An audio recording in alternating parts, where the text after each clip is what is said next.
नमस्ते बच्चों। हमने कक्षा 6 में पहला एक कहानी सुनी थी। क्या कहानी थी? दयालु शिकारी। चित्रपाठ था।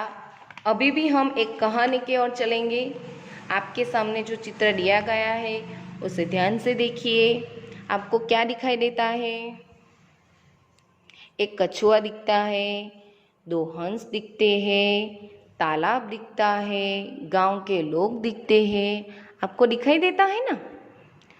तो चित्र के अधीन हम कहानी कैसे लिखेंगे वह अभी हम देखेंगे।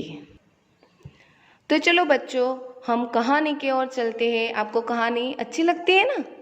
पहले भी हमने एक कहानी आपको सुनाई थी।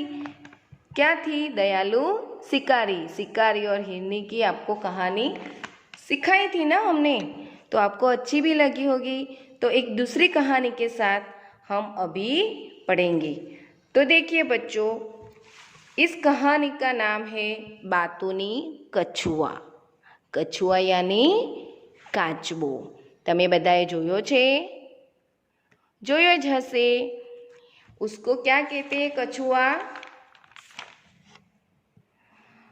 कछुओं को अभयचर प्राणी कहा जाता है। अभयचर प्राणी क्यों कहा जाता है? क्योंकि वह तालाब में भी रहता है और तालाब पानी यानी पानी में भी रहता है और ज़मीन में भी रहता है। जैसे मछली पानी में रहती है, उसे बाहर निकालोगे तो क्या करेगी? मर जाएगी।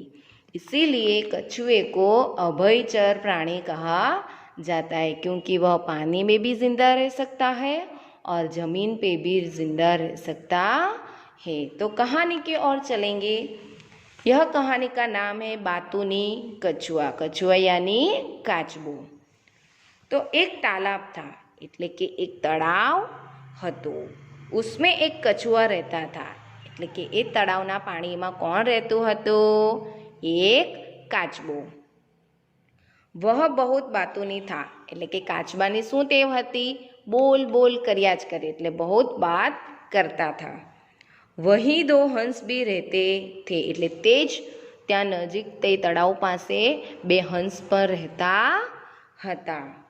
वे उसके अच्छे मित्र बन गए थे, એટલે કે જે હંસ હતા એ કાચબાના શું હતા? મિત્ર બની ગયા હતા। एक साल वहाँ बरसात बहुत कम हुई थी, એટલે કે एक वर्ष ત્યાં વરસાદ ઓછો થયો। તાલાબ का पानी सूखने लगा, એટલે કે જે તળાવમાં પાણી હતું એ શું થયું? વરસાદ નહીં પડ્યો એટલે શું થયું? સુકાવા लाग्યું। हंसों ने कछुए के साथ दूसरे तालाब पर जाने का निश्चय किया, એટલે હંસ અને કાચબાએ એવો નિર્ણય કર્યો કે નજીક જ એક બીજું તળાવ છે, ત્યાં આપણે બધા જઈએ એવો નિર્ણય કર્યો। वे एक लकड़ी ले आया और उसका एक एक सिरा अपने अपने चोंच से पकड़ लिया। એટલે હંસે શું કર્યું ઉપાય? કે કાચબાને તો ઉડતા આવડતું નથી, પણ હંસને ઉડતા આવડે છે, એટલે એમણે એક ઉપાય કર્યો। હંસ શું કર્યું? કે એક લાકડી લઈ આવ્યા, તેના બંને છેડા કોણે પકડા? હંસે। શેના દ્વારા? એની ચોંચ દ્વારા, એટલે કે એની ચાંચ દ્વારા લાકડીના બંને છેડા કોણે પકડ્યા? હંસે પકડ્યા। बीच का भाग कछुए ने अपने मुंह से पकड़ लिया, એટલે બંને છેડા હંસોએ પકડા અને વચ્ચે કાચબાએ એના મોં દ્વારા લાકડીને પકડી। हंसों ने कछुए से कहा, भाई तुम रास्ते में बोलना मत। એટલે હંસોએ કાચબાને શું કહ્યું? કે તો આ લાકડી પકડે છે, પણ તું રસ્તામાં બોલતા નહીં। કેમ નહીં બોલતા? એમને કેમ કહ્યું એવું? કારણ કે જે કાચબો હતો એને બોલવાની શું હતી? આદત હતી, એટલે બાતૂની કછુઆ था। એટલે હંસોએ એમને કહ્યું કે તમે બોલતા નહીં। आगे देखेंगे। बोलोगे तो लकड़ी मुंह से छूट जाएगी और तुम नीचे गिर पड़ोगी। जो તમે બોલ્યા તો લાકડી તમારા મોંમાંથી છૂટી જશે અને તમે નીચે पड़ी जशो। दोनों हंस कछुओं को लेकर उड़ने लगे, એટલે કે બે હંસ એ લાકડી द्वारा काचबा ने लईने उड़वा लगा। देखो आप चित्र में देख ही रहेंगे, ये रहा, देखिए कि दो हंस लकड़ी पकड़ के कछुआ बीच में से लकड़ी पकड़कर दो हंस उड़ रहे थे। गांव के लोग इस प्रकार कछुओं को लेकर उड़ते हुए हंसों को देखने के लिए जमा हो गई। जे आ प्रमाणे उड़ी रह्या छे हंस, एटले नजीक एक गाम आवे छे, तेना लोको आ दृश्य जोवा माटे शुं थया, बधा भेगा थई गया। फिर आगे देखेंगे, लोगों को देखकर कछुओं से चुप रह न गया, એટલે કે જે આ બધા ગામના લોકોને જોઈને કાચબાનું એમને જોઈને રહેવાયું नहीं, चुप રહેવાયું नहीं। उसने बोलने के लिए मुंह खोला, એટલે એમણે બોલવા માટે મોણું ખોલ્યું। उसी समय लकड़ी उसके मुंह से छूट गई और वह जमीन पर गिर पड़ा और मर गया। तेज समये काचबो मोड़ाમાં લાકડી પકડી હતી, બોલવા માટે મોઢું ખોલ્યું તો લાકડી મુંહથી છૂટી ગઈ અને કાચબાભાઈ ક્યાં પડી ગયા? નીચે, અને તેના શું થઈ ગયા? રામ रमी गया। इस कहानी में हमें क्या सीख मिलती है कि बहुत बोलना बुरी आदत है, इसके कारण बड़ा संकट खड़ा हो सकता है, यहाँ तक कि जान भी जा सकती है। जे प्रमाणे काचबाभाई बोलिया એટલે લાકડી છૂટી ગઈ અને નીચે પડીને એમના રામ રમી ગયા। इस कहानी में हमें बातूनी न बनने की सीख देती है। जो काचबाभाई नहीं बोलते तो એ બીજા તળાવ સુધી પહોંચી જતે, પણ એમને બોલવાની આદત હતી એટલે બોલ્યા, એટલે શું થયું? નીચે પડી ગયા અને એના રામ રમી गया।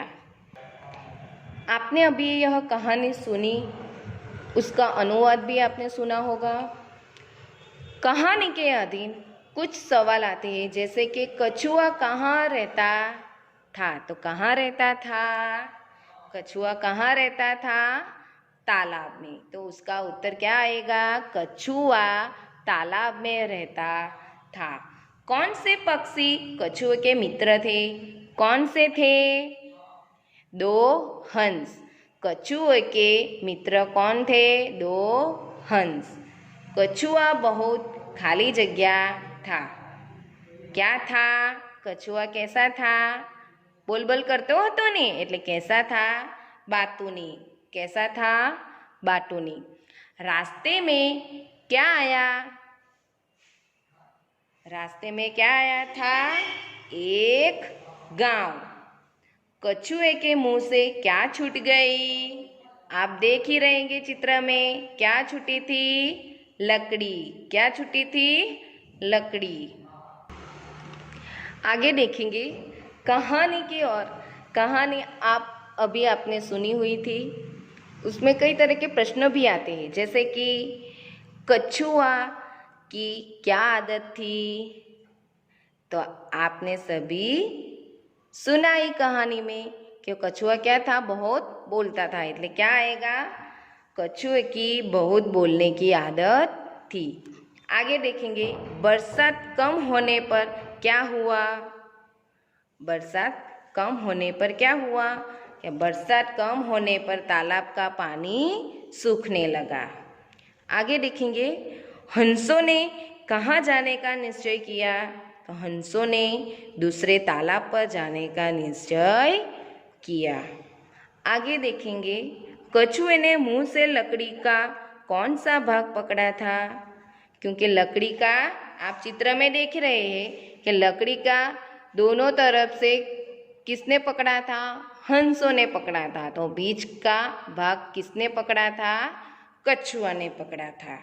तो उसका उत्तर आएगा कि कछुआ ने मुंह से लकड़ी का बीच का भाग पकड़ा था। आगे देखेंगे कछुआ का मुंह खुलने पर क्या हुआ। आप चित्र में देख ही रहे कि मुंह खुलने पर कछुआ कहाँ गिरा, नीचे गिर गया, जमीन पर गिर गया, वह मर गया। इसलिए उसका उत्तर क्या आएगा कि कछुए का मुंह खुलने पर लकड़ी छूट गई और वह जमीन पर गिर गया। तो अभी आपने यह कहानी सुनी, आपको अच्छी भी लगी होगी। पीडीएफ द्वारा मैं कुछ आपको सवाल भेजूंगी, वह अपनी किताब में नोटबुक में लिखना है। ठीक है बच्चों।